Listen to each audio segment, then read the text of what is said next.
it's now time for our final speech of the evening, and perhaps it is the one that you have all been waiting for.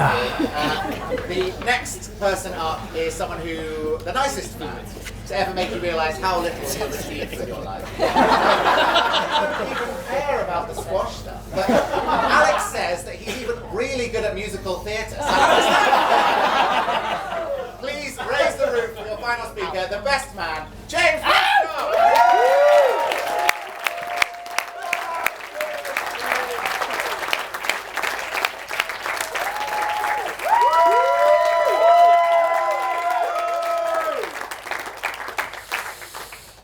Good evening, everybody. For those of you who don't know me, oh, never mind, I don't need to say that, it's already been said. You know, it's such a special thing, isn't it? Between two people, a wedding.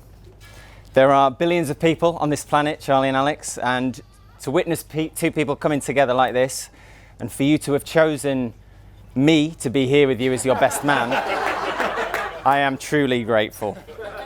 Now, in all seriousness, Charlie, apart from all the narcissism we've seen today, running through, I mean, did anyone see the entrance he made? You didn't see it. Just wait till you get the videos, I'll tell you that.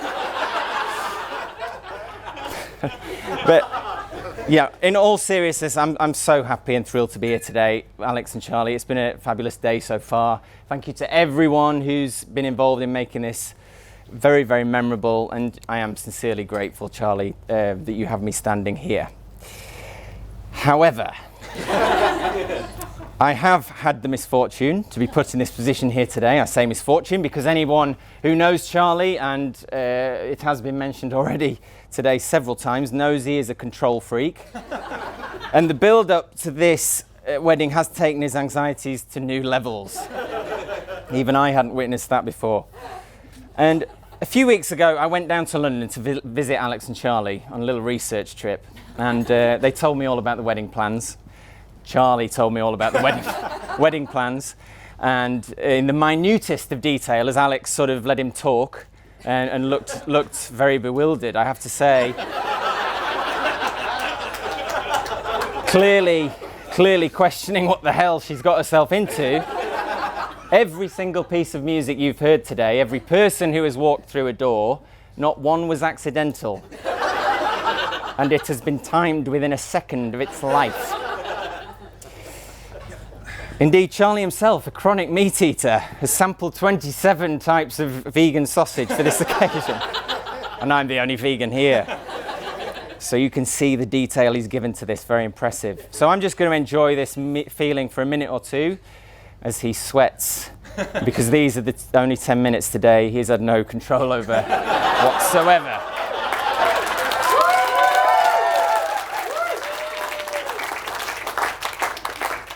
He tried, but no. I'd get some more wine if I were you. And so it's the done thing, isn't it, for the best man to come up with funny stories about the groom. Do I have stories about Charlie wearing mankinis or being arrested in Torremolinos? No, I'm sorry, I don't. To be honest, I've really been fighting for material here. Some of our funniest moments together have been times like the Christmas Eve we spent dancing to MTV with a couple of bottles of Jacob's Creek Rosé.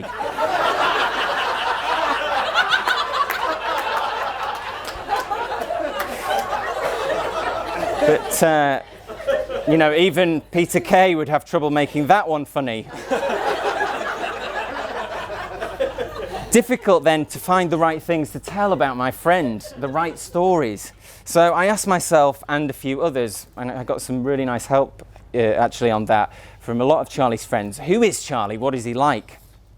Charlie is a man. That wasn't meant to be very funny, but who took a 6-pack of Grolsch to a party in St John's Wood and came back with 3.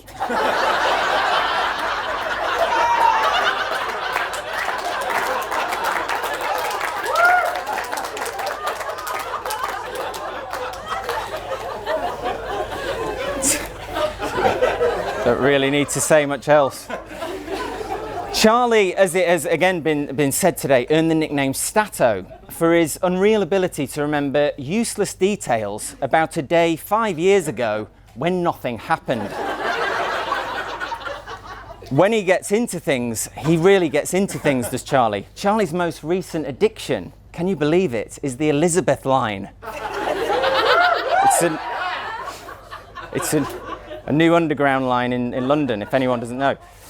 Some of you may not know, but again, it's been said a little bit earlier today and referred to, that he's a diligent producer and editor of quirky films, and he puts them on Instagram and YouTube. And these videos are not untalented, including fabulous drone footage of him jumping into swimming pools.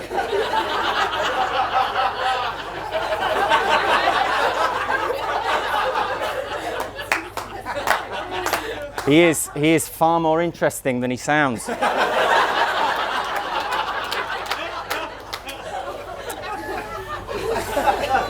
So, as I was searching for threads and stories for the speech, fashion kept coming up, and it kept coming up today, didn't it, as well, amazingly enough. And now Charlie hasn't always had the Hugh Grant-esque fashion sense most of us have come to know. At Durham, Charlie became intoxicated by fashion, and he started to fancy himself as a bit of a model. He did fashion shows, and he started to get quite experimental. He grew his hair, and he even wore a sleeveless cricket jumper in one photo shoot that he did. Anyone, that's a good one for a Yorkshireman, isn't it? But anyone who knows him well enough will have been subjected to him showing you the photos of his university fashion show, as was Alex on only their second date. Never mind. Not one for messing about there, is he, Charlie? Always dive straight in, Alex. Got out the list of names for the baby in date 3. So.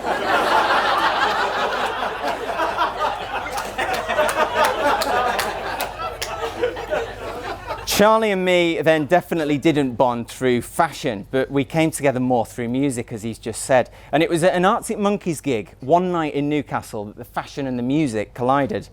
There were 4 of us, massive excitement. It was our generation's Beatlemania. You remember it? I mean, I can see quite a lot of you now, that sort of pathetic age, 38 to 45. You're all here having a weekend away from the kids and everything. But we were now wearing a sleeveless cricket jumper in those days in Durham for a student fashion shoot is one thing, but wearing it on a night out in the heart of Newcastle for a rock and roll gig is quite another. So we're getting these looks as we walk into the venue. Not all of them that genial, quite hostile at times actually. It wasn't just a piss take. The cricket jumper Charlie had decided to don was getting a lot of attention. It was clear this sort of avant-garde fashion statement was not understood in this part of the world. That was Newcastle, if anyone didn't hear me say that. I asked him if he was going to keep it on. It was starting to look like he'd overreached a bit here, to be honest. So Charlie faced a dilemma. You either keep the jumper on and you face a night of ridicule from hordes of drunk, unrelenting Geordies, or you take it off and your dignity's gone, your pride and your dreams of fashion superstardom have completely gone with it. He kept it on. So now in the venue, we find ourselves having to negotiate the toilets. I had to go with him for support. Going to the toilets, as we all know, in any nightclub is a horror of all of its own, but on this occasion, things were layered.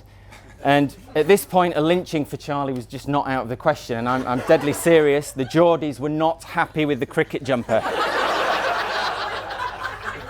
So there we were, set at the urinal in what was perhaps the sweatiest, most packed, loudest, most disgusting men's toilets I'd ever seen.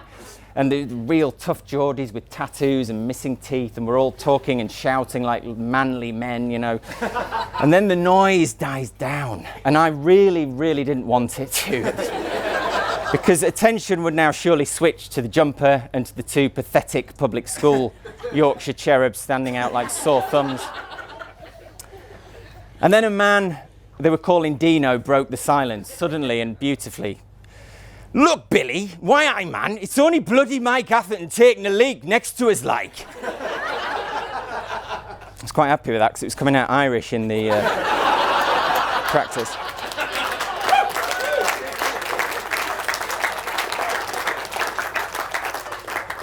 Except Mike Atherton, England cricket legend, aka Charlie, was going to be doing no such thing. There was no flow. he just had to survive the barrage of abuse that followed from all the angles. And this, of course, was the point where I shuffled out, pretending not to know Charlie. And Charlie, having not been punched, followed minutes later, still dying for a pee. Back to the gig, and we all get separated by the momentum of the crowd in the first 3 songs. The mosh pit was true carnage, and we're totally separated in our group. Clothes are ripped, people are drenched. I pulled a muscle in my neck, I had to pull out for the next tournament. And I look up and I'm looking for my friends everywhere. I mean, there's a fight happening over near the band. I thought Charlie was getting beaten up. Where was he all right? Had he been mugged? And then the most beautiful sight as I look over to the side. And there, about 20 metres away, near the front, near where the band were, there he was, Mike Atherton. The cricket jumper was still on, but now drenched in Jacob's Creek Rosé. Empty plastic cup in the air, his other arm round, can you believe it, Dino and Billy from the toilet. Charlie always was pretty assured in a room of strangers, and he'd turned this situation brilliantly on its head. So all was right with the world, and I never saw the jumper again, thank God.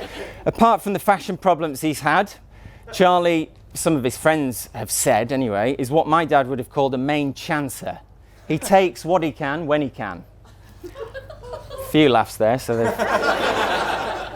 I have a story to demonstrate this. Thanks to my accountant, Mark, again, it's been mentioned today, we managed to wangle our way into Morrissey's inner circle after his Manchester gig in 2012. There we were in the back room of this pub with 15 people, his band, a few friends, and Joey Barton, a footballer who beats people up. It's all very surreal, and Morrissey doesn't speak to anyone, so this was an incredible privilege. We couldn't believe what was happening to us.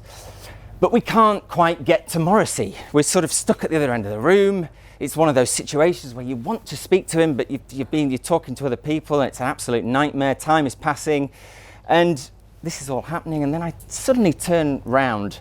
Before I know it, I look round and I see main chancer Charlie has wiggled his way over and is now sitting, talking to Morrissey.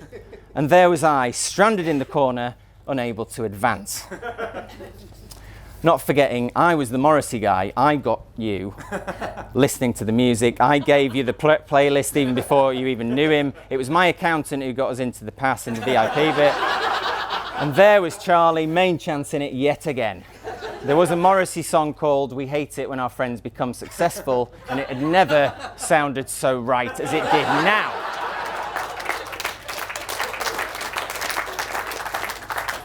For anyone not familiar with Morrissey, he's known for his staunch veganism, support of animal rights. Charlie is not. Now, not only was Charlie in there chatting away with him, but as I tried to listen in on what they were saying, I could hear the carnivorous barbecue gorging git recommending vegan restaurants in London to Morrissey. The very vegan restaurants I had forced Charlie to go to. And there he was, delivering all his lines to impress. My fraud of a freeloading friend was in there with Morrissey, and I was stranded in a headlock with Joey Barton over the other side of the room.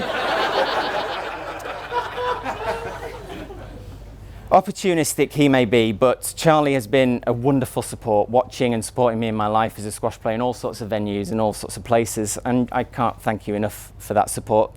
As long as there was a party in a free bar, Charlie would always be there. Alex, we all know you are far too good for him. Far more interesting and intelligent. Charlie is incredibly lucky to know you, Alex, as are we.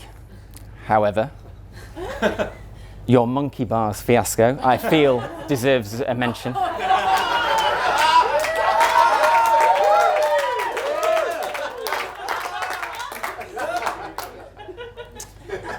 Anyone not familiar with it? They should check it out on the video on Instagram. And what was curious about this, when Alex fell off the monkey bars, it wasn't because she fell flat on her backside in the mud, but it was actually Charlie's callous inclination to keep the video rolling for top-notch content.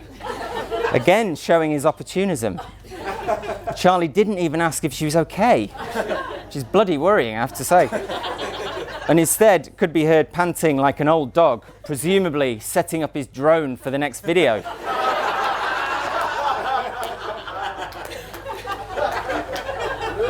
Charlie's subsequent reluctant attempt at the bars and the pain it caused his old scrawny arms to make it across was and still is a delight to witness.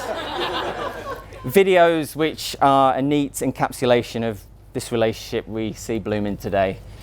And all jokes aside, Charlie, thank you for your lifelong friendship. I know I'm not the only close friend you have who has relied upon your love and support in their darkest hours, and I shall never forget that. To you both, there is a lot of love in this room, as you can see. We've had some wonderful moments already. It's been a truly brilliant day, and rightly so. You are two very, very special people, kind, loving, compassionate, fun, and people like you are rare, and it's great that you're a team. I am profoundly grateful to have shared in this day with you both. It is our privilege and pleasure to be here.